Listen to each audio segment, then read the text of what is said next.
Hello, warriors, and welcome back to Math and Myth. We are here continuing our second lecture of quadratic equations. I hope you are having fun because this is one of my favorite chapters, so I have a lot of fun while teaching. ठीक है, तो मुझे इसके सवाल लगाना बड़े मज़े आते हैं, इसको पढ़ाने में बड़ा मज़ा आता है, तो मुझे लगता है कि आपको भी मज़ा आ रहा ही होगा यार. ठीक है, तो चलो आगे बढ़ते हैं इस चैप्टर के साथ. पर उससे पहले अगर आप इस चैनल पे नए आए हैं, इस चैनल में पहली बार इस वीडियो को देख रहे हैं या इस तरह की सीरीज़ को देख रहे हैं, तो सब्सक्राइब का बटन दबाना मत भूलें. And also like and share this video to your friends. Share it with maximum of your friends and family members जिनको भी मैथ्स अच्छी लगती है, जिनको फन अच्छा लगता है. ठीक है, दूसरी चीज़, if you need to ask me something, if you need someone to talk to, I am here with you, and you can reach out to me on this email address or chat with me on Instagram on the handle @mathandmyth. And if you wish to, we can have a call, and the consultation time will be 7 to 9. ठीक है. Other than that, I'm always available on social media to connect. You can send me a friend request on Facebook, follow me on Twitter for all the updates regarding JEE and the exams which are coming in your way. Other than that, you can always come to this channel for all the links associated with this Math and Myth channel. ठीक है, तो नीचे 24/7 एक Telegram group है, उसको join करना मत भूलना. सारी की सारी अपडेट्स वहाँ पे मिल जाती है, बच्चे सारे DPFs वहाँ पे मिल जाते हैं, उनके सॉल्यूशंस वहाँ पे मिल जाते हैं, सब कुछ मिल जाता है. इसके साथ साथ एक रिसोर्सेज की भी फाइल है नीचे, जिसको आप क्लिक करेंगे तो आपके पास सारे के सारा जितना भी डेटा इस चैनल पे शेयर होता है उनकी पीडीएफ्स आपको मिल जाएंगी, उनके वीडियोस आपको मिल जाएंगे. एंड सैटरडेज को जो हमारे एक्स्ट्रा सेशंस होते हैं जो आप बहुत इन्फॉर्मेटिव हो सकते हैं आपके लिए, उनके लिंक्स भी आपको एक ही जगह पे मिल जाएंगे. Also that being said, don't forget to see this Saturday's special video coming up. This has to be like, मतलब मुझे ऐसा लगता है कि बहुत ही अच्छा सेशन होने वाला है और आप सबके लिए एक सरप्राइज है. तो सैटरडे का सेशन मिस मत करेगा. Stay tuned for the Saturday session. ठीक है, चलो इसको बोलते हुए आगे बढ़ते हैं. अभी हमने कहाँ तक कर लिया था? यहाँ पे कर लिया था. डेफिनेशन ऑफ पॉलिनोमियल देख लिया था, क्वाड्रेटिक इक्वेशन, क्वाड्रेटिक पॉलिनोमियल के बीच में डिफरेंस क्या होता है ये भी पढ़ लिया था, रूट्स क्या होते हैं वो भी पढ़ लिया था. और आज हम देखने वाले हैं कि उन रिलेशंस, उन रूट्स और कोफिशिएंट्स के बीच में रिलेशन क्या है. ठीक है, चलिए तो सबसे पहले ये देख लेते हैं कि यार अगर अल्फा बीटा हमारे रूट्स हैं, अगर अल्फा बीटा हमारे रूट्स हैं, तो हमने देख लिया था कि अल्फा को हम बोल सकते हैं -b plus root of b² - 4ac upon 2a, और बीटा को मैं बोल सकता हूँ -b minus of b² - 4ac upon 2a. अगर मैं बोलूँ कि अल्फा प्लस बीटा मुझे अगर लिखना पड़ जाए, तो देखिए आपको ये पार्ट प्लस माइनस वाला लग रहा है, पता चल रहा है, प्लस माइनस वाला पता लग रहा है, ये प्लस में है और ये माइनस साइन के साथ है. ये दोनों जैसे ही मैं प्लस करूंगा तो मेरे पास क्या आ जाएगा, दोनों कट जाएंगे और -b/2a ऐड हो जाएंगे. तो इसका मतलब minus alpha plus beta will be equals to what, -b/a. यही चीज यहाँ पे लिखी हुई है बच्चे. That means sum of the roots will be equals to -b/a. और -b/a थे क्या, ax² + bx + c = 0 अगर हमें दे रखा है, तो उसमें ये जो कोफिशिएंट ऑफ x है और कोफिशिएंट ऑफ x² है, इनके बीच में अगर मैं डिवाइड के साइन लगा दूं, आगे माइनस लगा दूं, तो अल्फा प्लस बीटा मिल जाता है.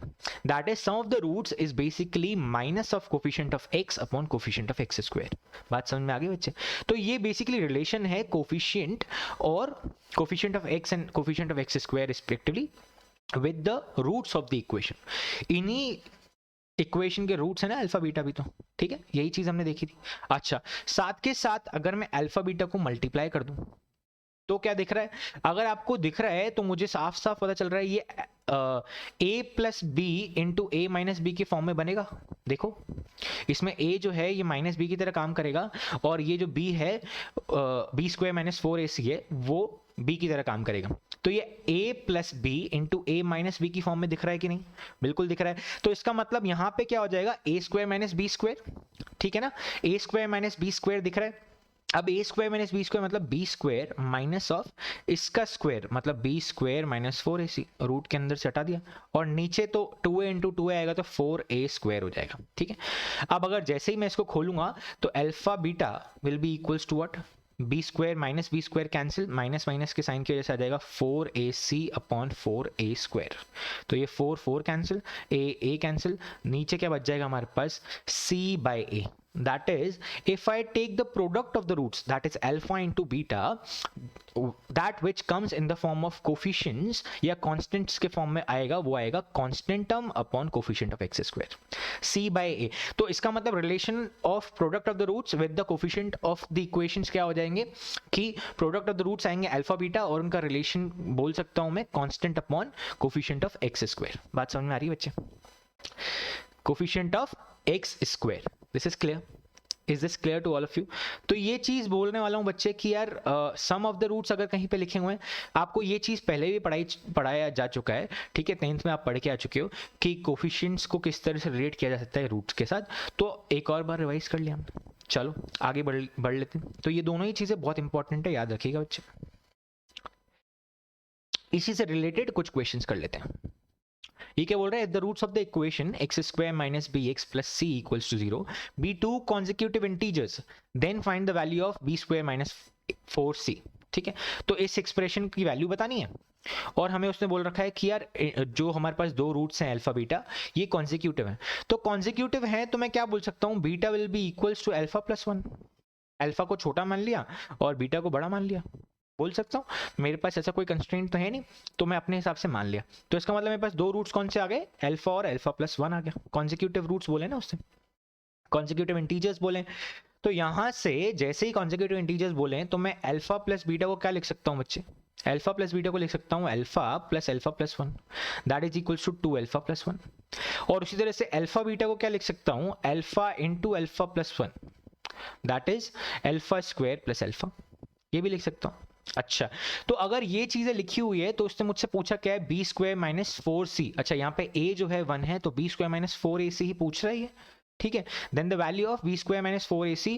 अच्छा, ये जो सम ऑफ द रूट्स लिखा हुआ है इसको मैं क्या बोल सकता हूँ, minus of minus B by A. अब यहाँ पे a तो क्या है 1 है, तो ये वैल्यू क्या आ गई b।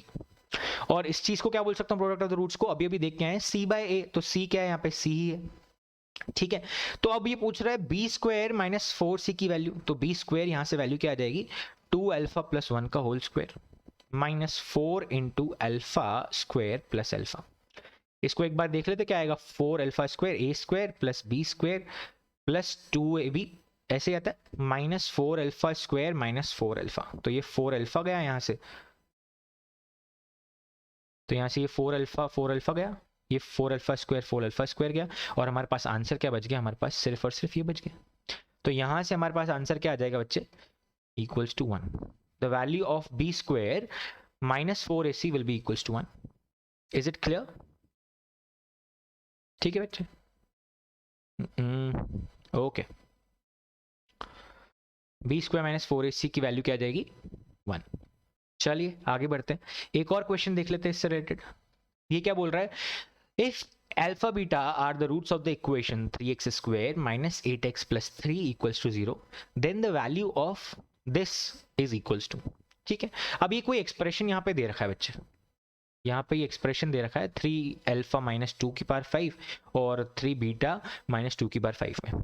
तो मैं क्या बोल सकता हूँ, 3 alpha minus 2 into 3 beta minus 2 whole power 5, ये भी बोल सकता हूँ। इसको बोलने में कोई हर्ज तो नहीं है, बिल्कुल भी नहीं है। चलिए, अगर ऐसा लिखा हुआ है तो मैं क्या बोल सकता हूँ, इनको मल्टीप्लाई कर देते हैं, 9 अल्फा बीटा, ठीक है, minus 6 alpha minus 6 beta plus 4 की पावर 5, ऐसे भी बोल सकते हैं, ठीक है। ये एक मेथड 1 है, मेथड 2 भी बता दूंगा मैं आपको। ये क्योंकि इसलिए बता रहा हूं मेथड 1, क्योंकि ये रूट्स और उसके कोफिशिएंट्स के रिलेशन में क्वेश्चन पूछा है, तो ऐसे कर सकते हो, नहीं तो दूसरा मेथड भी है हमारे पास। तो अच्छा, अब उसमें बोला है अल्फा बीटा। अब यहां से देखना जरा, अगर इस इक्वेशन के दो रूट्स हैं, अगर इस इक्वेशन के दो रूट्स हैं बच्चे, इस इक्वेशन के दो रूट्स हैं, तो वही अल्फा बीटा हो जाएंगे। और alpha beta will be equals to c by a, that is 3/3 equals to 1। और उसी तरह से अल्फा प्लस बीटा क्या हो जाएगा, minus of minus 8/3 that is equals to 8/3, ठीक है। तो यहां से 9 अल्फा प्लस बीटा को क्या लिख सकता हूं, 1 माइनस 6 कॉमन ले लिया, अल्फा प्लस बीटा आ जाएगा यहां से। ये अल्फा प्लस बीटा बन रहा है कि नहीं, देखो ये अल्फा प्लस बीटा बन रहा है, तो ये अल्फा प्लस बीटा को क्या लिख सकता हूं, 8/3 प्लस 4 होल पावर 5 बोल रहा है, ठीक है। 9 minus 2 into 8 16 plus 4, 9 plus 4 13 minus 16 is -3 की पावर 5। ये लो जी, -3 की पावर 5 आ गया, -243। तो हमारे पास आंसर क्या आ गया, ये आ गया बच्चे, सिंपल है, ठीक है। तो आंसर क्या आ गया हमारे पास, -243। अच्छा, एक और मेथड भी देख लेते हैं हम। अब यहाँ पे मेथड 2 क्या बोल रहा है, मैं यहाँ पे जो हमारा बेसिक मेथड है बच्चे, ठीक है ना, ये हमारे पास इक्वेशन दे रखी है, यहां से हम क्या कर सकते हैं, दो रूट्स निकाल सकते हैं, अल्फा क्या आ जाएगा और बीटा क्या आ जाएगा, सिंपल सी बात है, ठीक है। अल्फा की वैल्यू आ गई -8, तो मतलब minus of -8 basically -b plus root of b² - 4ac 64 - 36 upon, यहां से वैल्यू क्या आ जाएगी 2a आ गया 6, तो यहां से वैल्यू आ जाएगी 8 -64 - 36 अपॉन 6, ठीक है। ये वैल्यू आ जाएगी हमारे पास, ये हो गया हमारे पास 28, तो 8 और ये आ जाएगा 4 प्लस 2√7, तो ये √7 आ गया, नीचे से कट गया, यहाँ पे आ जाएगा 3, और ये वाला रूट बन जाएगा 4 माइनस √7/3, ठीक है। अच्छा, अब इसी इक्वेशन को क्या करना है, ये अल्फा है ये बीटा है, इसको इसमें डालो, 3 अल्फा मतलब क्या हो जाएगा 4 प्लस √7, 4 प्लस √7 -2, तो ये जो वैल्यू दे रखी है हमारे पास 3 अल्फा -2 की, वो क्या बन जाएगी हमारे पास 2 प्लस √7, और 3 बीटा -2 की, वो क्या बन जाएगी 2 माइनस √7, ठीक है ना। 2 माइनस √7 और 2 प्लस √7 इन दोनों को मल्टीप्लाई करेंगे तो हमारे पास क्या आ जाएगा 4 - 7 दैट इज -3, -3 की पावर 5 इज अगेन 243। तो ये भी एक तरीका है बच्चे जिससे आप कर सकते हैं आराम से, दोनों को मल्टीप्लाई किया तभी भी -243 आ रहा है, इस तरह से तो हमने बता ही दिया। तो ये इससे रिलेटेड था तो मैंने इस मेथड से किया, नहीं तो मैं इस मेथड से भी जा सकता हूँ, ठीक है। चलिए एक और क्वेश्चन कर लेते हैं। जैसे कि मैंने बोला मुझे अच्छा लगता है इसके सवाल करना, तो आपको देखिए क्वेश्चन अलग अलग तरीके के जरूर मिलेंगे, मजा आएगा करने में। तो ये भी एक रिसेंटली लास्ट 7 ईयर्स में ही आया हुआ है, तो अच्छी चीज़ है। ये भी एक क्वेश्चन IITs में 2 बार पूछा गया है। तो पहले तो क्या जेई मेंस नहीं होता था, AI और जेई IIT जेई का अलग से पेपर होता था, अब लेकिन जेई मेंस और जेई एडवांस हो गया। तो IIT 2011 में ये सवाल पूछा गया, ठीक है। तो चलिए एक बार फिर से इसको देख लेते हैं। Let alpha beta be the roots of the equation. अब ये एक इक्वेशन है x² - 6x, बहुत ही अच्छा क्वेश्चन है बच्चे, ध्यान देना, इस पे ध्यान देने वाली बात है। Is equals to 0 with alpha is greater than beta, ऐसा कुछ बोला हुआ है, ठीक है ओके। और a to the power n एक एक्सप्रेशन है जो डिनोट करता है अल्फा की पावर n माइनस बीटा की पावर n, ठीक है, हर n ग्रेटर देन 1 के लिए। तो वैल्यू पूछ रहा है इस एक्सप्रेशन की, तो अब मुझसे वो वैल्यू पूछ रहा है इस एक्सप्रेशन की, ठीक है ना। चलो कोई बात नहीं, बहुत ही बढ़िया चीज है फिर तो। अच्छा, ये एक्सप्रेशन जो लिखा हुआ है वो क्या लिखा हुआ है, इसका मतलब a की पावर 10 होगा क्या, अल्फा की पावर 10 माइनस बीटा की पावर 10। उसी तरह से a की पावर 8 क्या हो जाएगा, अल्फा की पावर 8 माइनस बीटा की पावर 8, और हमारे पास a की पावर 9 क्या हो जाएगा, अल्फा की पावर 9 माइनस बीटा की पावर 9, ठीक है ना। इन तीनों को यूज करते हुए हमें ये लिखना है। तो ये एक्सप्रेशन जो बेसिकली लिखा हुआ है वो क्या हो गया हमारे पास, अल्फा की पावर 10 माइनस बीटा की पावर 10, ओके, -2 अल्फा की पावर 8 प्लस 2 बीटा की पावर 8, ठीक है ना, क्योंकि माइनस का साइन था बीच में, और ये 2 अल्फा की पावर 9 माइनस बीटा की पावर 9। अब पीछे एक बार इसको देखना बच्चे, इस एक्सप्रेशन को, इस एक्सप्रेशन को देखना, बहुत ध्यान से देखना, बड़ा मजा आएगा इस क्वेश्चन को करने में। ये देखो क्या बोल रहा है, इस एक्सप्रेशन को जैसे ही मैंने देखा तो आया x² - 2 will be equals to 6x, इस तरफ लिखे जा सकता हूं, ऐसे भी लिख सकता हूं इसको। अब क्योंकि इसके रूट्स अल्फा और बीटा हैं तो इस इक्वेशन को सूट करने चाहिए, है ना, इस इक्वेशन को सूट करने चाहिए, मतलब इस इक्वेशन को सेटिस्फाई करने चाहिए। तो इसका मतलब α² - 2 भी क्या आएगा, 6 अल्फा के बराबर, और उसी तरह से β² - 2 भी क्या आएगा 6 बीटा के बराबर। हाँ, तो अब मुझे ये दिख रहा है और ये दिख रहा है, तो क्या मैं इसमें से, इसी एक्सप्रेशन में से मैं क्या कर सकता हूं, अल्फा की पावर 8 कॉमन निकाल लिया तो क्या आएगा, alpha square minus 2 minus beta की पावर 8 कॉमन निकाल लिया तो क्या आएगा अल्फा बीटा स्क्वायर माइनस 2 और नीचे वाले एक्सप्रेशन को वैसे ही छोड़ दिया अभी हमने अल्फा की पावर 9 माइनस बीटा की पावर 9। ठीक है जी। अच्छा अगर ये अल्फा की पावर 8 है तो ये क्या हो गया अल्फा स्क्वायर माइनस 2 अभी अभी देखा हमने क्या लिख सकते हैं 6 अल्फा लिख सकते हैं और वैसे ही बीटा स्क्वायर माइनस 2 को लिख सकते हैं 6 बीटा। तो यहां से वैल्यू क्या आ गई हमारे पास 6 अल्फा माइनस बीटा की power 8 into 6 beta upon 2 into alpha की पावर 9 माइनस बीटा की पावर 9।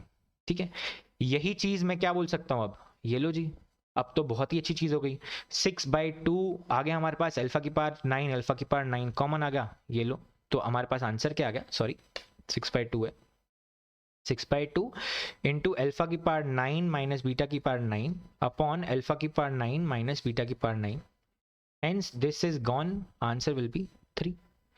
तो कितना अजीब सा सवाल लग रहा था देखने में पर जैसे हमने सॉल्यूशन किया बच्चे तो बहुत ही अच्छा इजी सा सवाल हो गया।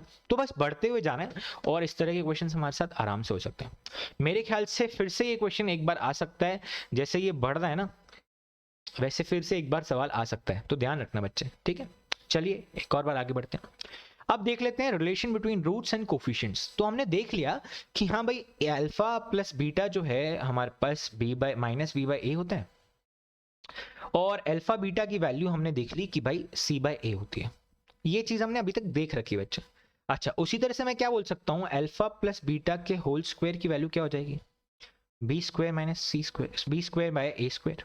ठीक है अच्छा ओके तो इन तीनों का ही यूज करते हुए बच्चे क्या मैं अल्फा माइनस बीटा लिख सकता हूँ बिल्कुल लिख सकता हूं। पहले मुझे अल्फा माइनस बीटा का होल स्क्वायर लिखना पड़ेगा। अच्छा अब यूजुअली क्या होता है अल्फा माइनस बीटा के होल स्क्वायर के लिए मैं क्या लिख सकता हूं alpha square plus beta square minus 2ab minus 2 alpha beta या फिर बोल सकता हूं alpha square plus beta square plus 2 alpha beta minus 4 alpha beta ऐसे भी लिख सकता हूं कि नहीं। अब अगर आप ध्यान से देखो बच्चे तो मैंने ये plus 2 alpha beta minus 2 alpha beta क्यों किया है इसलिए किया है क्योंकि इस चीज को मैं लिख सकता हूं अल्फा प्लस बीटा का whole square alpha plus beta का whole square minus 4 alpha beta ये आ जाएगा हमारे पास अल्फा माइनस बीटा का whole square equals to alpha plus beta whole square minus 4ab। तो क्या अब मैं इस चीज को लिख सकता हूं अल्फा माइनस बीटा का whole square will be equals to B square by A square minus 4c by ए।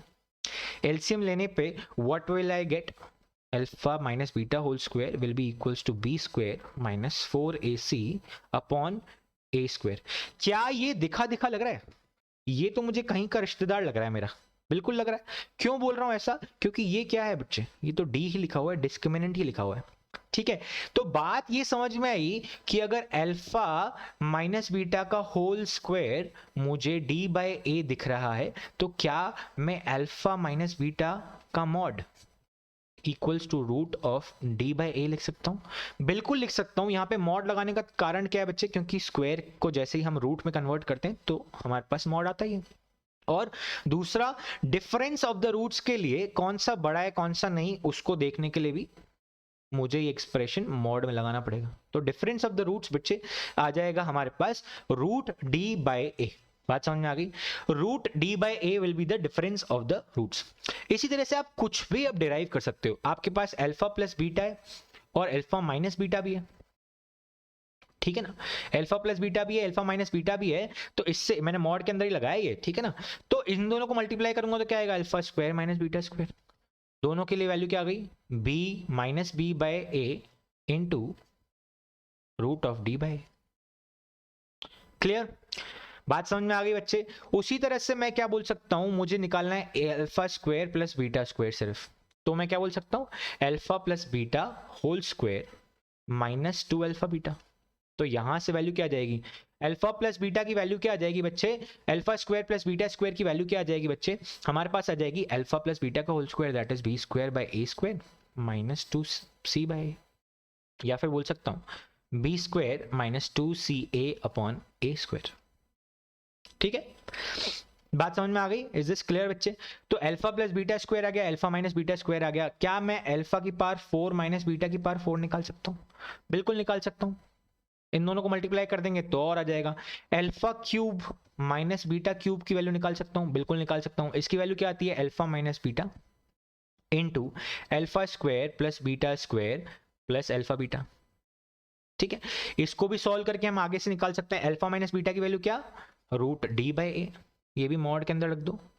ठीक है, root D by A into यहां से वैल्यू आ जाएगी हमारे पास alpha square plus beta square की वैल्यू आ चुकी है, प्लस अल्फा बीटा फिर से 3ca बन जाएगा, मतलब B square minus 3ca upon A square, ये वैल्यू आ गई। क्या हम इसी तरह से alpha cube plus beta cube की वैल्यू निकाल सकते हैं? आप बोलोगे सर बिल्कुल निकाल सकते हैं, आपने अभी भी बताया अल्फा प्लस बीटा कर देंगे यहाँ पे, ये तो मॉड होगा ही सही, कोई दिक्कत ही नहीं है। और यहाँ पे alpha square plus beta square minus alpha beta कर देंगे।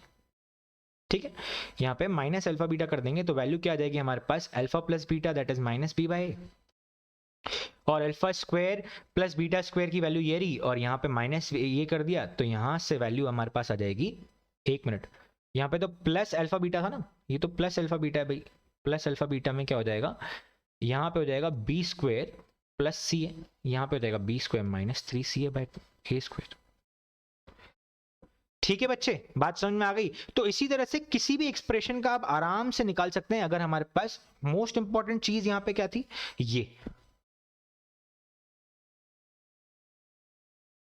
ये बहुत इंपॉर्टेंट चीज है बच्चे, ये ध्यान रखना, ये हमने सारे की सारी चीजें निकाल के दे देगा अब, ठीक है ना, ये हमें सारी की सारी चीजें निकाल के दे देगा। तो ये याद रखने वाली बात है बच्चे, alpha minus beta will be equals to this. Is this clear? Clear all of you? आगे बढ़े, चलिए तो एक क्वेश्चन कर लेते हैं इससे related. If the difference of the roots, again difference of the roots आगे बच्चे, ठीक है ना, is equal to the product of the roots, is equal to the product of the roots of the equation, और equation दे रखी है ये वाली, यहां पे इक्वेशन दे रखी है। अच्छा, इसका फॉर्मूला अभी अभी देख के आ रहा हूं मैं, रूट डी बाई ए होता है और इसका फॉर्मूला सी बाई ए होता है। ठीक है, तो ये तो कट गया, यहीं से कट गया, ठीक है ना। तो रूट डी क्या है, b square minus 4a into c, that is a minus 1, इसका रूट आएगा। ठीक है, अभी इसको रूट लिख देता हूं, चलो ये लो जी, ठीक है, और ये क्या आ गया हमारे पास, c, तो a माइनस 1। अब क्या बोला जा रहा है देखते हैं, यहां पे इक्वालिटी का साइन है बीच में, तो दोनों तरफ स्क्वायरिंग बोथ द साइड्स कर देते हैं। ठीक है, a प्लस 1 का whole square minus 8 into a minus 1 equals to a minus 1 का होल स्क्वायर। आराम से खोल लो, दिक्कत ही नहीं कोई, a square plus 2a plus 1 minus 8a plus 8 equals to a square plus 1 minus 2a, तो ये a स्क्वायर 1 गया, a स्क्वायर 1 गया, यहाँ से ये माइनस 6 से ये यहाँ पे आएगा, आ जाएगा 4a, तो 8 इक्वल्स टू 4, a की वैल्यू क्या हो गई बच्चे, 2 आ गई। तो आंसर सिंपल है, ये तो बहुत ही सिंपल क्वेश्चन हो गया, डायरेक्टली आस्क्ड और बिल्कुल आराम से क्वेश्चन हो गया। ठीक है ना, तो a इक्वल्स टू 2 वैल्यू आ गई, इसी तरह से आराम से कर सकते हैं, तो कोई भी क्वेश्चन आ जाएगा तो। ठीक है, चलो एक और क्वेश्चन करते हैं, धीरे धीरे आगे बढ़ते हैं लेवल को। If the difference of the roots of the equation x square plus a x plus 1 equals to 0, इसका डिफरेंस ऑफ द रूट्स क्या हो जाएंगे, अल्फा माइनस बीटा का मॉड, मॉड भूलना मत बच्चे हमेशा, ठीक है ना, मॉड नहीं भूलना, इस क्वेश्चन में समझ में आ जाएगा कि मॉड की वैल्यू क्या है। ठीक है, is less than root 5, if the difference between the roots of the equation is less than root 5 then the set of possible values of a, तो मुझे a की वैल्यूज बतानी है यहाँ पे। ठीक है, क्वेश्चन जो है फ्रेम देखना बच्चे, हमेशा देखना क्वेश्चन बदल कहाँ रहा है, आंसर क्या पूछा जा रहा है। ठीक, अब ये जो चीज है वो बोल रहा है लेस देन रूट 5 है भाई। ठीक है, तो बेसिकली वो बोल रहा है रूट डी बाई ए जो है वो लेस देन 5 है, लेस देन रूट 5 है। ठीक है, अब ये क्योंकि पॉजिटिव क्वांटिटी, मॉड हमेशा नॉन नेगेटिव होता है बच्चे, तो नॉन नेगेटिव क्वांटिटीज को मैं स्क्वेयरिंग करूंगा तो साइन ऑफ इनइक्वालिटी पे कोई फर्क नहीं पड़ेगा। ठीक है ना, हम पॉजिटिव वैल्यूज की बात करेंगे तो मैंने अगर ये याद नहीं आ रहा है तो हमारे पास एलिमेंट्री मैथमेटिक्स का जो लेक्चर है वो जरूर से देखना बच्चे। ठीक है, दैट इज, मैं फिर से बताता हूं, if a greater than b then a square will be greater than b square if and only if a is positive b is positive। ठीक है ना, ये बात समझ में आ गया? अगर ये याद नहीं आ रहा है तो ऊपर आई बटन में एलिमेंट्री मैथमेटिक्स के लेक्चर्स मिल जाएंगे, वो जरूर से देख लेना। ठीक है, चलो अब रूट डी बाई ए मतलब root of B square -4, AC दोनों 1 है, नीचे ए भी 1 है, लेस देन √5। अब क्योंकि ये भी पॉजिटिव क्वांटिटी है बच्चे, ये भी पॉजिटिव क्वांटिटी है और ये भी पॉजिटिव क्वांटिटी है, तो दोनों को मद्देनजर रखते हुए मैं स्क्वेयरिंग कर लेता हूँ। ये क्या हो गया, a² - 4 लेस देन 5, या फिर बोल सकता हूँ a² - 9 लेस देन 5। ये क्या हो जाएगा, a - 3 इंटू a + 3। दो फैक्टर्स लेस देन का साइन, दो फैक्टर्स लेस देन का साइन, तो इसका मतलब एरिया कौन सा लेना पड़ेगा मुझे, इन बिटवीन द रूट्स। जिनको याद नहीं आ रहा है ना, तो इसका मतलब वो कॉपी लेके नहीं बैठ रहे हैं, वो कॉपी लेके नहीं बैठ रहे हैं और उनसे आगे कोई कुछ सवाल नहीं बनने वाले बच्चे, ठीक है। तो यहां से a की वैल्यू आ जाएगी मेरे पास -3 to 3। तो a की वो सारी वैल्यूज एक्सेप्टेबल हैं जो -3 से 3 के बीच में, दैट इज a। तो करेक्ट आंसर हमारे पास आ गया बच्चे, a। ठीक है, करेक्ट आंसर क्या हो गया, ए हो गया। इसका मतलब वो क्या बोल रहा था कि डिफरेंस ऑफ द रूट्स जो है वो लेस देन 5 अगर हैं, तो हमने इसको, ये सारे कंसेप्ट्स ध्यान रखना बच्चे, एलिमेंट्री मैथमेटिक्स को पढ़ाने का रीजन ही ये था कि ये कंसेप्ट्स आपको याद रहने चाहिए। बात समझ में आ गई, ये कंसेप्ट्स आपको याद रहने चाहिए, तभी फायदा है। अगर मैं बिना देखे रूट को स्क्वायर करता रहूंगा ना, तो दिक्कत हो जाएगी। समझ में आ गया, अगर यहाँ पे -5 होता तो नहीं वो कर पाता मैं ये, ठीक है। चलिए, okay, now come up with the nature of the root section. Nature of the roots मतलब क्या होता है बच्चे, nature of the roots depend करता है हमारे पूरे के पूरे डिस्क्रिमिनेंट पे, पूरे के पूरे डिस्क्रिमिनेंट पे। क्यों, अब अगर हमारे पास सपोज लिखा हुआ है अल्फा, या फिर मैं बोल देता हूं अल्फा बीटा, सपोज दोनों ही बोल देता हूं, अल्फा बीटा है क्या हमारा -b ± √b² - 4ac upon 2a, या फिर मैं बोल सकता हूं इसको -b ± √d/2a। तो ये किन किन के ऊपर डिपेंड कर रहा है बच्चे, देखो अल्फा बीटा किस किस के ऊपर डिपेंड कर रहे हैं, ए के ऊपर डिपेंड कर रहे हैं, बी के ऊपर डिपेंड कर रहे हैं, सी के ऊपर डिपेंड कर रहे हैं और डी के ऊपर डिपेंड कर रहे हैं, ठीक है ना। यही चीजें ax² + bx + c = 0।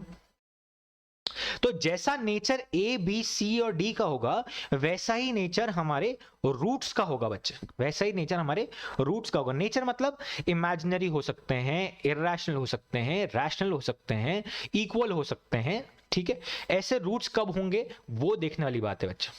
अब मैं धीरे धीरे करके इन सब के ऊपर बात करता हूं। सपोज ए बी और सी ये सारे रैशनल नंबर्स हो गए, ये सारे रैशनल नंबर्स हो गए बच्चे, ठीक है।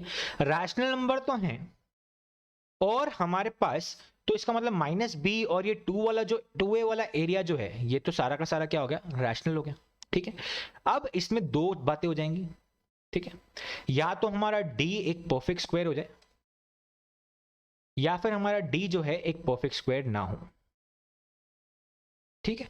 या तो एक परफेक्ट स्क्वायर हो जाए या फिर एक परफेक्ट स्क्वायर ना हो। अगर d परफेक्ट स्क्वायर हो गया तो फिर से दो बातें हो जाएंगी। अगर आपको वो ऑफिस याद है तो उसमें एक इंसान होता है बार बार यही बोलता रहता है, दो बातें हो जाएंगी, ठीक है। d जैसे ही एक परफेक्ट स्क्वायर हो गया तो या तो वो 0 हो सकता है या तो फिर वो कोई इंटीजर हो सकता है। अगर d 0 हो गया तो एक ही बात होगी यार फिर, ठीक है ना। अगर d 0 हो गया तो उसका मतलब क्या हो जाएगा कि अल्फा बीटा दोनों सेम हो जाएंगे, अल्फा बीटा दोनों सेम हो जाएंगे बच्चे, alpha will be equals to beta. क्यों बोल रहा हूं, क्योंकि अगर ये पार्ट 0 हो गया बच्चे, अगर हमारे पास ये वाला पार्ट 0 हो गया, ये वाला पार्ट अगर हमारे पास 0 हो गया, डी वाला पार्ट 0 हो गया, तो बचा क्या, -2a -b/2a दोनों अल्फा बीटा क्या हो जाएंगे, इक्वल रूट्स हो जाएंगे बच्चे, ठीक है ना, इक्वल रूट्स हो जाएंगे, alpha will be equals to beta. Perfect square है पर फिर भी अगर हमारे पास d परफेक्ट स्क्वायर है और इंटीजर आ जाता है तो उसका मतलब अल्फा और बीटा दोनों रैशनल नंबर्स होंगे, और रियल है तो रैशनल होंगे ही सही, ये सॉरी रैशनल है तो रियल होंगे ही सही, और डिफरेंट भी होंगे, रैशनल है तो रियल होंगे ही सही और डिफरेंट भी होंगे बच्चे, ठीक है। दोनों ही रूट्स अलग अलग आएंगे, बात समझ में आ गई, दोनों ही रूट्स अलग अलग आ जाएंगे बच्चे। Is this clear? चलो अच्छा, अगर परफेक्ट स्क्वायर नहीं बना तो क्या, परफेक्ट स्क्वायर नहीं हुआ तो एक ही बात होगी, क्या होगा कि हमारे पास जो रूट्स आएंगे अल्फा बीटा वो अलग अलग तो होंगे, रियल होंगे ऑफ कोर्स, ठीक है ना। परफेक्ट स्क्वायर नहीं हुआ तो पर ग्रेटर देन 0 हो गया, ठीक है, परफेक्ट स्क्वायर नहीं हुआ पर अभी भी d जो है ग्रेटर देन 0 हुआ है, तो हमारे पास अल्फा बीटा रियल आएंगे। और कैसे एग्जिस्ट करेंगे, कैसे एग्जिस्ट करेंगे बच्चे, कॉन्जुगेटिव कॉन्जुगेट पेयर्स में एग्जिट करेंगे। कॉन्जुगेट पेयर्स क्या होते हैं, जैसे एक लिखा होगा minus B plus root D by 2a, तो दूसरा हो जाएगा minus B minus root D by 2a, ठीक है। ये क्या हो रहा है, देखो इनके बीच में एक ही डिफरेंस है, ओ चलो कोई बात नहीं, इनके बीच में एक ही डिफरेंस होगा बच्चे। इनके बीच में डिफरेंस क्या है, जब d परफेक्ट स्क्वायर है नहीं है और d जो है ग्रेटर देन 0 है, तो रियल होंगे, रैशनल होंगे, नहीं सॉरी रियल होंगे और कॉन्जुगेट पेयर्स में एग्जिस्ट करेंगे, कॉन्जुगेट पेयर्स में एग्जिस्ट करेंगे। दैट इज हमारे पास हो जाएगा एक तो हो जाएगा minus B plus root D by 2a और दूसरा हो जाएगा minus B minus root D by 2a। तो इसमें सिर्फ और सिर्फ डिफरेंस किसका है, इस प्लस का है और इस माइनस का है, ठीक है ना, यही डिफरेंस है बच्चे। और इसी डिफरेंस की वजह से ये इरैशनल रूट्स हो जाएंगे, इरैशनल कॉन्जुगेट पेयर्स में एग्जिस्ट करेंगे। एक होगा इस तरह का, एक होगा इस तरह का। अच्छा, d परफेक्ट स्क्वायर नहीं हुआ और d लेस देन 0 हो गया, d परफेक्ट स्क्वायर नहीं हुआ और d लेस देन 0 हो गया। अगर आपने इससे पहले वाली चीज मिस कर दिए तो आराम से वीडियो को पीछे करो, एक स्क्रीनशॉट ले लो, आराम से पढ़ लो, कोई दिक्कत ही नहीं है। ये तो वीडियो है यार, बार बार नोट्स की तो दिक्कत होती ही नहीं है इसलिए, ठीक है ना। जैसे d लेस देन 0 हो गया तो इसका मतलब हमारे पास जो रूट के अंदर क्वांटिटी आएगी d, वो एक नेगेटिव क्वांटिटी आएगी, ये एक नेगेटिव क्वांटिटी होगी और रूट के अंदर नेगेटिव क्वांटिटी मतलब आयोटा का साइन आ जाएगा और उसकी वजह से रूट्स बनेंगे इमेजिनरी, रियल नहीं आएंगे इस बार, रूट्स बनेंगे इमेजिनरी। और उस वक्त भी होगा क्या कि ये माइनस बी प्लस आप समझ लीजिए आयोटा का साइन आ जाएगा बीच में, और यहां पे मैं लिख लेता हूं x अपॉन 2a, और x की बेसिकली आयोटा x क्या है, आयोटा x क्या है, रूट डी ही है बच्चे, पर रूट डी क्योंकि नेगेटिव क्वांटिटी होगी रूट के अंदर, इसलिए मैंने आयोटा x लिख दिया, ठीक है। और दूसरा रूट क्या आ जाएगा, minus B minus iota x upon 2a। तो ये भी इमेजिनरी या फिर बोलूं कॉम्प्लेक्स कॉन्जुगेट पेयर्स में एग्जिस्ट करेंगे, कॉम्प्लेक्स कॉन्जुगेट पेयर्स में एग्जिस्ट करेंगे। आप बोलोगे सर कॉन्जुगेट नाम क्यों रखा है, जैसे मेरा नाम जय कृपलानी है बच्चे, आपका नाम राहुल हो सकता है, दीप्ति हो सकता है, शर्मा हो सकता है, कुछ भी हो सकता है, ठीक है ना। तो उनका नाम रख दिया कॉन्जुगेट पेयर्स, जिनके बीच में प्लस माइनस का साइन चेंज होता है, जिनके मतलब आयोटा वाले के बीच में। ऐसा मत कर देना कभी यहाँ पे ऐसे लिखा हो आयोटा x माइनस बी और आयोटा x प्लस बी, तो इसको कॉन्जुगेट पेयर्स नहीं बोलते हैं बच्चे हम, इसको कॉन्जुगेट पेयर्स हरगिज नहीं बोलते हैं हम, ठीक है ना, क्योंकि ये प्लस और माइनस का साइन रियल नंबर के आगे, रियल नंबर के आगे वाले की बात नहीं करेंगे। सिमिलरली जब हम इरैशनल नंबर्स की बात करेंगे, जब हम इरैशनल नंबर्स की बात कर रहे होंगे तो ऐसा नहीं होगा कि रूट डी माइनस बी और रूट डी प्लस बी ये दोनों कॉन्जुगेट नंबर्स हो जाएंगे या कॉन्जुगेट पेयर्स हो जाएंगे। मेरे पीछे लिखा आ रहा है तो देख लेना, कॉन्जुगेट पेयर्स ये बिल्कुल भी नहीं होंगे बच्चे, ठीक है ना, ये कॉन्जुगेट पेयर्स बिल्कुल भी नहीं होंगे। क्यों बोल रहा हूं ऐसा, क्योंकि यहां पर जो कंडीशन लगी हुई है वो उस डी के ऊपर लगी हुई है, ठीक है। तो अगर इरैशनल नंबर भी आ रहे हैं तो भी हम रूट डी के बारे में बात करेंगे, अगर कॉम्प्लेक्स नंबर्स भी आ रहे हैं तो भी हम रूट डी के बारे में ही बात करेंगे बच्चे। Is this clear? तो कॉन्जुगेट पेयर्स किसको बोलेंगे, इन तरह की चीजों को, इसको इसको, ये रियल होंगे, ये इमेजिनरी हो जाएंगे, ठीक है, ये इमेजिनरी हो जाएंगे। इसी चीज को यहां पे लिखा हुआ है, इसी चीज को यहां पे लिखा हुआ है कि यार अल्फा बीटा हमने ये दे रखे हैं, ठीक है। ये सारी चीज आपको अगर आपको फिर समझना है तो वापस रिवाइंड करके फिर देख लो, कोई दिक्कत ही नहीं है वीडियो में, तो ठीक है। चलिए, तो अब मैंने यहां पे लिखा हुआ है कि ए बी सी जो है रियल है, ठीक है, ए नॉट इक्वल्स टू 0 है, क्यों, क्योंकि क्वाड्रेटिक की डिग्री डिफाइन करनी है, तो इसलिए डिग्री की वजह से a नॉट इक्वल्स टू 0। अच्छा, d ग्रेटर देन 0, रूट्स हमेशा रियल और अनइक्वल आएंगे, d इक्वल्स टू 0 रियल आएंगे पर इक्वल होंगे, और दोनों ही रूट्स क्या होंगे, माइनस बी बाई 2 के बराबर हो गए, मैंने जैसे बताया था, ठीक है। d लेस देन 0 हो गया तो रूट्स इमेजिनरी आएंगे, अनइक्वल आएंगे और कॉम्प्लेक्स कॉन्जुगेट पेयर्स में एग्जिस्ट करेंगे बच्चे, कॉम्प्लेक्स कॉन्जुगेट पेयर्स में एग्जिस्ट करेंगे, बात समझ में आ गई? अच्छा, अगर ये सब रैशनल है, डी ग्रेटर देन जीरो है, डी परफेक्ट स्क्वायर है, तो हमारे पास रूट्स अनइक्वल और रैशनल आ जाएंगे। अच्छा, दूसरी बात, अगर सपोज ए बी सी ये सारे इरैशनल हो गए, इरैशनल हो गए तो मतलब क्या? तो क्या होगा? अगर इरैशनल हो गए तो क्या होगा यार? तो ये होगा कि चाहे डी ग्रेटर देन जीरो तो ठीक है ना, डी ग्रेटर देन जीरो हो या टी जो है इक्वल्स टू जीरो, ठीक है, डी परफेक्ट स्क्वायर हो या डी परफेक्ट स्क्वायर ना हो, डी परफेक्ट स्क्वायर हो या फिर पहली बात तो डी इक्वल्स टू जीरो आने के चांसेस बहुत ही लीस्ट है, या डी परफेक्ट स्क्वायर ना हो, सारे ही केसेस में जितने भी रूट्स आएंगे हमारे, ये याद रखना कि मैं डी ग्रेटर देन जीरो की बात कर रहा हूं, हमेशा डी ग्रेटर देन जीरो की बात कर रहा हूं, अल्फा बीटा हमेशा हमेशा हमेशा रैशनल ही आएंगे, इरैशनल ही आएंगे बच्चे, ठीक है ना, इरैशनल ही आएंगे, अल्फा बीटा हमेशा हमेशा के लिए इरैशनल आ जाएंगे। डी लेस देन जीरो हो गया तो अल्फा बीटा इमेजिनरी ही आएंगे, इमेजिनरी आएंगे, और इस बार कोई कॉन्जुगेट पेयर्स नहीं बनेंगे बच्चे, इस बार कोई कॉन्जुगेट पेयर्स नहीं बनेंगे, ना ही इसमें ना ही इसमें, ठीक है, ना ही इमेजिनरी कॉन्जुगेट पेयर्स बनेंगे, ना ही इरैशनल कॉन्जुगेट पेयर्स बनेंगे। अगर हमारे पास ए बी सी जो है वो इरैशनल होते हैं तो वही चीज यहां लिखी हुई है बच्चे, ये चीज तो मैंने बताई दी कि रूट्स इरैशनल होंगे और अनइक्वल होंगे and will be in conjugate pairs, ठीक है, दैट इज एक होगा अगर minus B plus root D upon two A, तो दूसरा हो जाएगा minus B minus root D upon two A, ठीक है। अगर हमारे पास इरैशनल हो गए तो अभी अभी बता चुका हूं कि किसी भी केस में हमारे पास डी ग्रेटर देन जीरो है, डी परफेक्ट स्क्वायर हो या ना हो, रूट्स अनइक्वल आएंगे, इरैशनल आएंगे। एक चीज और लिख लो, root less D less than zero हो गया तो फिर इमेजिनरी आएंगे, और इस केस में कॉन्जुगेट पेयर्स एग्जिस्ट नहीं करेंगे बच्चे, conjugate pairs will not exist, समझ में आ गया? ठीक है भाई लोग, बात समझ में आ गई?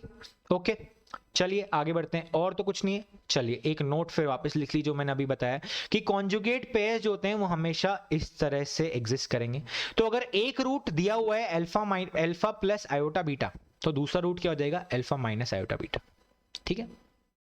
अल्फा बीटा रूट्स नहीं है इस बार, इसको समझ लो जैसे मेरे पास A x square plus B x plus C equals to zero, और इसके दो रूट्स हैं हमारे पास, गैमा और यहाँ पे है डेल्टा, ठीक है, गैमा और डेल्टा आ गया। तो गैमा की वैल्यू है अगर अल्फा प्लस आयोटा बीटा, तो ऑटोमेटिकली डेल्टा की वैल्यू हो जाएगी अल्फा माइनस आयोटा बीटा।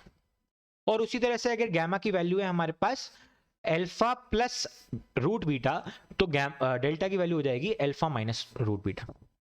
भाई साहब समझ में आया कि नहीं आया? आया कि नहीं आया? देखो ये माइक लेके चिल्ला रहा है, अगर नहीं आया तो ये बुरा मान जाएगा। बात समझ में आ गई? चलिए आगे बढ़ते हैं। तो कॉन्जुगेट पेयर्स हमेशा, सॉरी कॉन्जुगेट रूट्स जो होंगे वो हमेशा पेयर में एग्जिस्ट करेंगे, चाहे वो इरैशनल हो या कॉम्प्लेक्स रूट्स हो, ठीक है। बशर्ते इसमें ये याद रखना बच्चे, इसमें अभी भी ए बी सी ये सारे के सारे रैशनल नंबर्स हैं, ये सारे के सारे रैशनल हैं, इरैशनल नहीं है। इरैशनल के लिए हम कुछ नहीं बोल सकते, ठीक है। चलिए एक क्वेश्चन कर लेते हैं। अभी बोल रहा है find the nature of the roots of the equation. अब यार साफ साफ दिख रहा है कि यहाँ पे जो है ना ये इरैशनल है, ठीक है। अगर ये इरैशनल है तो मैं अभी देख सकता हूँ बी, क्योंकि इरैशनल आ गया है हमारे पास, तो मुझे साफ साफ दिख रहा है कि इसकी वैल्यू जो हमारे रूट्स होंगे वो भी इरैशनल ही आएंगे। क्यों बोल रहा हूँ ऐसा? क्योंकि इसमें आएगा माइनस बी प्लस माइनस, अब रूट के अंदर कुछ भी हो मुझे उससे कुछ लेना देना नहीं है, यहाँ पे ही आ गया ना यार, क्योंकि बी स्क्वायर ये आ गया हमारे पास, B square 36 into 72 minus 4ac that is 8, ठीक है, अपॉन 2a4। क्या ये इरैशनल रूट्स हैं? बिल्कुल हैं, तो इसलिए यहाँ पे क्या जाएंगे? Irrational unequal roots, irrational. यहाँ पे जैसे कि ये तो क्या आ गया? Unequal roots, irrational unequal roots. अब ये देखो रूट में ये अच्छी चीज यहाँ पे दिखने को मिलेगी, यहाँ पे क्या आ रहा है? -6 √2 प्लस -8 अपॉन 4।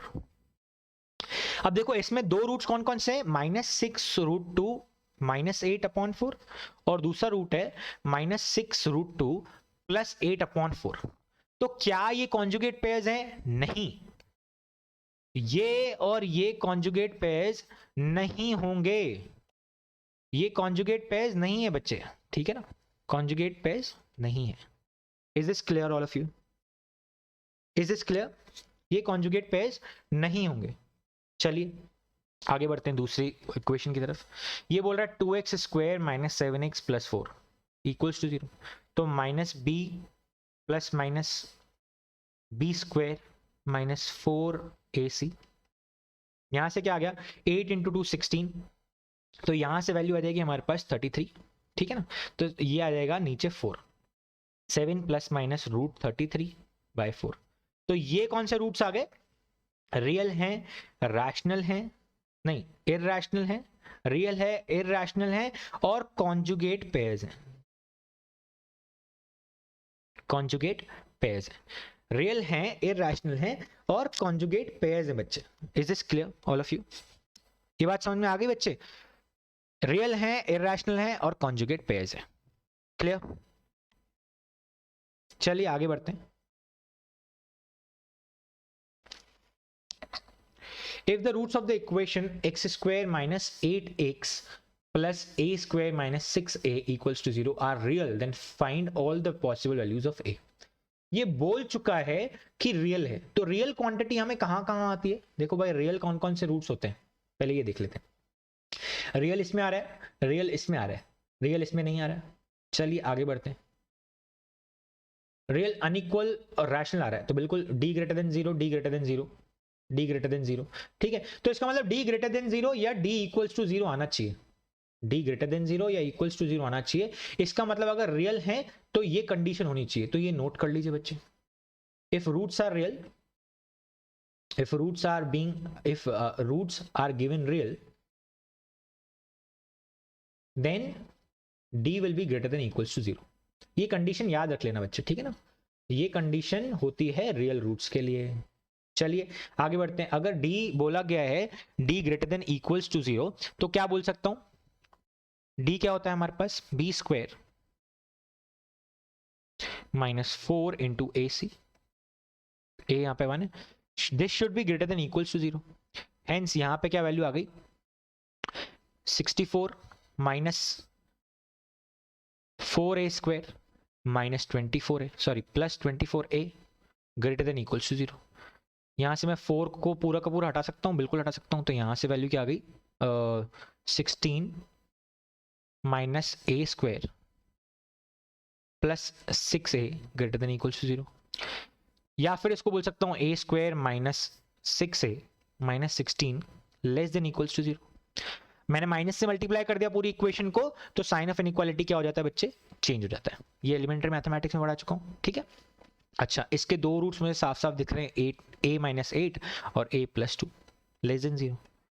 अब अगर रूट्स जो दो हैं, लेस देन इक्वल्स टू 0 का साइन आ चुका है दोनों न्यूमरेटर में, तो यहाँ पे डॉट डॉट और इनके बीच की सारी वैल्यूज, तो यानी कि a की वैल्यू कहां से कहां तक आ गई बच्चे, -2 से लेकर 8 तक सारी वैल्यूज आ गई, क्लोज वैल्यूज आएंगी। क्यों? क्योंकि दोनों के ऊपर डॉट डॉट लगा हुआ है, इक्वल्स टू का साइन बीच में। तो a का फाइनल आंसर क्या आ गया बच्चे, a belongs to -2 to 8। Is this clear? अगर इसी क्वेश्चन में पूछ लेता नंबर ऑफ इंटीजर्स प्रेजेंट, तो क्या बोलते हैं, -2 -1 0 1 2 3 4 5 6 7 8, 1 2 3 4 5 6 7 8 9 10 11, तो 11 नंबर्स हो जाते हैं उसमें, तो आंसर मेरा हो जाता है 11। ठीक है, पूछेगा वैसे ही आईआईटी में ऐसे ही पूछेगा कि नंबर ऑफ इंटीजर्स बता दो। ठीक है, तो ध्यान रखना बच्चे कि यहाँ पे ओपन आएगा या क्लोज आएगा, क्योंकि अगर ओपन कर दिया तो -2 और 8 लिखना भूल जाओगे। ठीक है, चलिए एक और question. If the roots of the equation ax² + x + b = 0 be real and different. अब यहां पे बोल रहा है रियल के साथ साथ डिफरेंट भी हैं, तो डिफरेंट की कंडीशन क्या होती है वापस देख लेते हैं। रियल के साथ साथ डिफरेंट मतलब roots are real and unequal, d > 0। Roots are real and equal, तो ये नहीं लूंगा इस बार यार मैं, ठीक है ना। Roots are imaginary and unequal, तो इमेजिनरी बोल दिया है तो ये भी नहीं लूंगा। अब वो बोल रहा है कि भाई perfect square unequal and rational, हाँ ये ले सकते हैं। इसका मतलब roots are irrational and unequal. Irrational real तो इरेशनल भी तो रियल ही होते हैं ना, तो डी परफेक्ट स्क्वायर भी हो सकता है, डी नहीं भी हो सकता है, दोनों ही चीजें सही है, ठीक है ना। अच्छा, यहां पे भी क्या गया, D greater than zero, D perfect square हो या ना हो, रूट्स अनइक्वल और रैशनल आते हैं। चलो भाई, अगर ऐसा ही लिखा हुआ है तो मेरा कोई दिक्कत नहीं है, तो इसका मतलब रूट्स रियल और डिफरेंट है, तो इसका मतलब ग्रेटर देन जीरो। यहां पे डी इक्वल्स टू जीरो नहीं आएगा बच्चे, नोट कर लेना ये चीज, ठीक है ना। यहां पे d इक्वल्स टू जीरो नहीं आएगा, ये ध्यान रख लेना बच्चे, ठीक है ना, क्योंकि उसने डिफरेंट बोल दिया है यहाँ पे, डिफरेंट की वजह से यहाँ पे d इक्वल्स टू जीरो नहीं आएगा। Then the roots of the equation x square minus 4 root a b x plus 1 will be. अच्छा, तो उसने बोला है एक इक्वेशन है जिसके रूट्स रियल और डिफरेंट है, वो इक्वेशन है ये, x square plus x plus b equals to zero. इसके रूट्स रियल और डिफरेंट है, मतलब इसका डी जो है ग्रेटर देन जीरो होगा। इसका डी अगर ग्रेटर देन जीरो है तो इसका मतलब बी स्क्वायर माइनस 4 ए सी, यहाँ पे ए सी जो है वो बी के बराबर है, तो ये ग्रेटर देन जीरो होना चाहिए, मतलब 1 minus 4 a b greater than zero होगा। अच्छा, इसका मतलब 4 a b minus 1 less than zero होगा, ठीक है ना। मैं ऐसे ही कर रहा हूं कि मतलब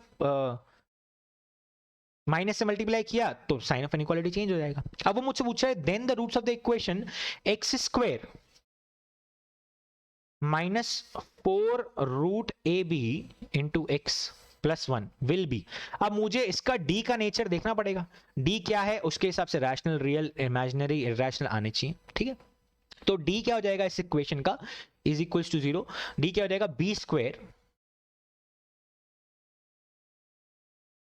माइनस 4 ए सी, तो 4 भी, ए भी 1 है और ये भी 1 है, तो यहां से वैल्यू क्या आ गई, 16 ए बी माइनस 4, ये हमारे पास डी आ चुका है इसका, ठीक है ना। या फिर बोल सकता हूं 4 कॉमन ले लिया, 4 ए बी माइनस 1। अब यार 4 ए बी तो मैंने देखा हुआ है कहीं पे, ये तो जाना पहचाना लग रहा है। अगर 4 ए बी मेरे को दिखा हुआ लग रहा है तो मैं क्या बोल सकता हूं कि 4 ए बी की वैल्यू हमारे पास थी नेगेटिव, लेस देन जीरो। 4 है हमारा पॉजिटिव, ये है हमारी नेगेटिव वैल्यू, तो पॉजिटिव इनटू नेगेटिव क्या हो जाएगी, नेगेटिव, तो इसका मतलब ये वैल्यू जो है वो नेगेटिव है, तो इसका मतलब ये जो d है, इसका जो d है वो नेगेटिव आ रहा है। अगर d नेगेटिव तो मतलब हमारे पास रूट्स क्या हो जाएंगे, इमेजिनरी। अभी अभी पढ़ के आ रहे हैं, रूट के अंदर क्वांटिटी होती है ना डी तो क्या है, डिस्क्रिमिनेंट। डिस्क्रिमिनेंट क्या होता है, रूट के अंदर की क्वांटिटी। रूट के अंदर की क्वांटिटी अगर नेगेटिव आ गई तो इसका मतलब रूट के अंदर की क्वांटिटी नेगेटिव, इसका मतलब हो गया हमारे पास आयोटा का प्रेजेंस, आयोटा का प्रेजेंस मतलब imaginary number, hence D will be correct answer, ठीक है। सपोज डी अगर ग्रेटर देन जीरो आ जाता तो हमारे पास फिर एक और बार चेक करना पड़ता, रियल है, रैशनल है कि इरेशनल है। इरेशनल आते हैं क्यों, क्योंकि यहाँ पे बी जो है वो इरेशनल है, फिर ए और बी के नेचर पे देखना पड़ता, ठीक है ना, ए और बी के नेचर पे देखना पड़ता, फिर और इन्फॉर्मेशन चाहिए होती, तो ये सब बातें देखनी पड़ेगी बच्चा, ठीक है। तो यहां से क्योंकि डी लेस देन जीरो आ गया तो सिंगल करेक्ट में हमारे पास आंसर आ गया कि इमेजिनरी है। चलें आगे, चलिए एक और क्वेश्चन करते हैं। ये बोल रहा है if a is less than c less than b then the roots of the equation a minus b whole square x square plus 2 a plus b minus 2cx plus 1 equals to 0 are basically roots क्या, nature बताना है, real है, imaginary है, real imaginary है तो equal है कि ऐसा हो सकता है कि नहीं। अच्छा, ये तो ऑप्शन पहले ही गलत हो जाएंगे, इक्वल एंड इमेजिनरी कोई चीज नहीं होती, इमेजिनरी नंबर्स इक्वल होंगे ही नहीं, पहली बात तो। वन रियल वन इमेजिनरी कभी भी एग्जिस्ट नहीं करेगा बच्चे, या तो ये याद रखना, ये पॉइंट्स है ना, imaginary and equal numbers will not exist if either both real or both unreal roots will occur. This will not happen, this will never happen बच्चे, ये याद रखना। एक रियल और एक इमेजिनरी बोला हुआ है तो ये झूठ बोल रहा है, नॉनसेंस, एब्सोल्यूट बुलशिट, ठीक है। तो या तो इमेजिनरी है या तो रियल है, ठीक है। चलो देख लेते हैं। अब यहाँ पे अगर क्योंकि इक्वेशन के नेचर ऑफ द रूट्स के बारे में बात करिए तो फिर हम इसको डी निकाल लेंगे। डी क्या आ जाएगा बच्चे, b square that is 2 into a plus b minus 2c का होल स्क्वायर माइनस 4ac। अब c तो 1 है, यहाँ पे a की वैल्यू क्या आ गई, a माइनस बी का होल स्क्वायर। यहां से डी देख लेते हैं क्या आ रहा है, 4 मैंने कॉमन निकाल लिया यहां से, ठीक है ना, डी यहां पे 4 है, ओके। यहां पे आ गया A square plus B square plus C square minus 2ab, sorry plus 2ab minus 4bc minus 4ca, ठीक है। अच्छा, इसका भी जो 4 है वो भी मैंने कॉमन निकाल दिया है, तो मैं इसको एक ही ब्रैकेट में ले लेता हूँ, ठीक है ना। ये आ गया हमारे पास माइनस ए स्क्वायर माइनस बी स्क्वायर, क्योंकि माइनस का साइन आ गया था ना, तो अंदर इनकॉर्पोरेट कर दिया मैंने, प्लस 2ab। तो ये माइनस का, ये माइनस का, ये प्लस का, ये माइनस का, ये प्लस का, दोनों कट गए, ठीक है। अच्छा, ये और ये जुड़ जाएंगे, तो हमारे पास वैल्यू क्या आ गई, हमारे पास टोटल अब डी की वैल्यू आ गई 4 into 4c square plus 4ab minus 4bc और माइनस 4ca, ठीक है। एक 4 और कॉमन ले लिया तो 16 अंदर चला गया, 16 बाहर आ गया। अच्छा, c को यहां से कॉमन लिया, इस वाले फैक्टर को ले रहा हूं, c वाला, और एक ये वाला ले लूं क्या, हाँ c माइनस ए यहां से ले लेता हूं, क्योंकि यहां से फिर b c माइनस आ जाएगा, बिल्कुल ठीक है। तो c कॉमन ले लिया, तो यहां से क्या आ जाएगा हमारे पास, 4 पहले ही जा चुका है, यहां से बचा c माइनस ए, ठीक है। माइनस बी यहां से कॉमन ले लिया, तो यहाँ पे 4 मैं पहले ही बाहर भेज चुका हूं, माइनस बी ले लिया, तो c माइनस ए। वैल्यू क्या आ गई हमारे पास, 16c इंटू सी माइनस ए, सॉरी 16c नहीं, 16 इंटू सी माइनस ए इंटू सी माइनस बी। ये वैल्यू आ गई कि नहीं बच्चे, 16 इंटू, अब ये तो पॉजिटिव है, इसको छोड़ दो, ये तो पॉजिटिव है। c माइनस से पॉजिटिव होगा नेगेटिव, अरे भाई इसने बोल रखा है, पहली ही लाइन में बोल रखा है कि c जो है ग्रेटर देन a है, तो ये हो गया पॉजिटिव। अच्छा, c माइनस बी पॉजिटिव होगा कि नहीं, अरे भाई नेगेटिव होगा ना, क्योंकि उसने क्या बोल रखा है, b जो है वो ग्रेटर देन c है, तो c माइनस ए जो है वो नेगेटिव क्वांटिटी आ गया। पॉजिटिव इंटू नेगेटिव क्या आ जाएगा, ओवरऑल नेगेटिव नंबर। ये एक नेगेटिव नंबर है, नेगेटिव नंबर मतलब हमारे पास d जो है क्या आ गया, नेगेटिव नंबर आ गया। अगर d हमारा नेगेटिव है तो इसका मतलब रूट्स क्या आ जाएंगे, इमेजिनरी। सिंपल है बच्चे, बात समझ में आ गई। रूट्स हमारे पास क्या आ गए अब, नेगेटिव, सॉरी इमेजिनरी आ गए, क्यों, क्योंकि d नेगेटिव आ गया, ठीक है। Is this clear. हम कुछ नहीं बोल सकते कि ये कॉन्जुगेट पेयर्स में एग्जिस्ट करेंगे या नहीं, क्योंकि हमारे पास इनका नेचर नहीं है, ए बी सी का नेचर नहीं पता हमें। ये बस बोल रखा है ए ग्रेटर देन, ए less than c less than B है, ठीक है। चलिए आगे बढ़ते हैं। So that's it for today's lecture. आज के लिए इतना काफ़ी बच्चे। तो आज हमने जो पढ़ लिया उसको रिकॉल आराम से कर लेना। हमने बेसिकली पढ़ा है रूट्स की रूट्स का नेचर पढ़ लिया हमने, रूट्स और कोफिशिएंट्स के बीच का रिलेशन पढ़ लिया हमने, ठीक है। रूट्स किस तरह से डी के ऊपर डिपेंड करते हैं वो भी पढ़ लिया हमने, और बहुत सारे अच्छे अच्छे सवाल किए। तो आई वुड से कि इस पूरे लेक्चर को एक बार अच्छी तरह से गो थ्रू कर लेना आप। कहीं पे कोई भी डाउट है तो आप टेलीग्राम ग्रुप पे मुझसे जुड़ सकते हैं, उसका लिंक मैं नीचे डाल दे रहा हूँ। इसके अलावा अगर आपको किसी भी तरीके की परेशानी फेस कर रहे हो एग्जाम से रिलेटेड या काउंसलिंग से रिलेटेड, तो आप मेरे पास मुझे ईमेल कर सकते हो, नहीं तो इंस्टाग्राम पे मुझे मैसेज भेज सकते हो @math&mit हैंडल पे, and we can solve your queries on call once we'll chat. Other than that, follow me on Facebook, Twitter, and also subscribe to this channel if you are new here. Like and share this video to all of your friends. Like the video if you like this video, share amongst your friends, and comment down below which part do you like. If you don't like this video, comment down below that what change would you like to have on this channel, on this video or any other video, ठीक है। तो भूलना मत कि सारे के सारे videos एक बार जरूर से जाके देखना बच्चे, check it out all the playlist. मैंने इससे पहले 2 चैप्टर्स खत्म करा लिए, तो उसमें भी आप जाके देख सकते हैं। अलग अलग DPFs आपके लिए वेट कर रही है, नीचे रिसोर्सेज में सारे के सारे जो हैं हमारे पास नीचे आपके सारे के सारे फाइल्स अपलोडेड हैं, तो उनको चेक करना मत भूलिए। And that's it for today from my side. This is Jai Kriplani signing off today, and I wish you all the luck, all the best for your exams. Prepare well. Bye bye.